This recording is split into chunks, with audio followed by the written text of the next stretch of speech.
Dans les années 1990, le contingent d'étudiants camerounais boursiers qui allaient au Maroc, ils étaient une cinquantaine, soixantaine maxi. Mais aujourd'hui, vous voyez que vous avez à peu près 400 étudiants camerounais qui vont au Maroc. Donc cela veut dire que de cette période de 90 par exemple jusqu'à aujourd'hui, ça s'est presque multiplié par 8. Mais il faut déjà signaler que quand même dans les années 90, il y avait déjà ces problèmes. En 94, il y avait ces problèmes de bourse et qu'on avait décrié et que j'avais décrié parce que c'est comme si on envoie des étudiants quelque part, on envoie un nombre et après on constate qu'on n'a pas assez d'argent pour s'en occuper. Moi, je crois que les choses ne devraient pas se faire comme ça. Les choses devraient se faire de telle sorte qu'on sait que voici le budget que nous avons. Si nous envoyons 50 étudiants, nous pouvons assurer leurs années d'études.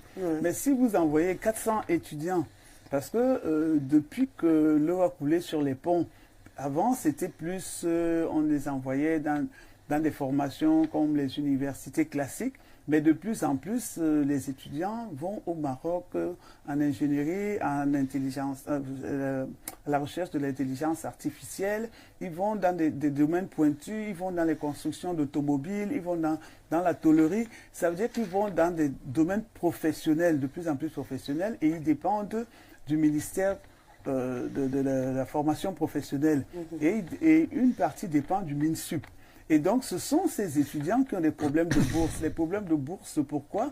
Et ça, c'est depuis 16 mois. Parce qu'il faut le dire, il y a des parents qui sont là qui ne savent pas. Peut-être un étudiant peut dire, je ne reçois pas la bourse depuis 16 mois. Les parents vont dire, mais comment l'argent va là-bas? Est-ce que c'est vrai? Non, les étudiants n'ont pas la bourse depuis 16 mois.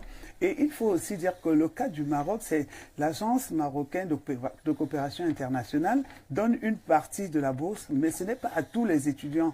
Et surtout qu'il y en a qui vont aussi par leurs propres moyens. Oui, ils vont, mais ceux-là encore ne sont pas des boursiers.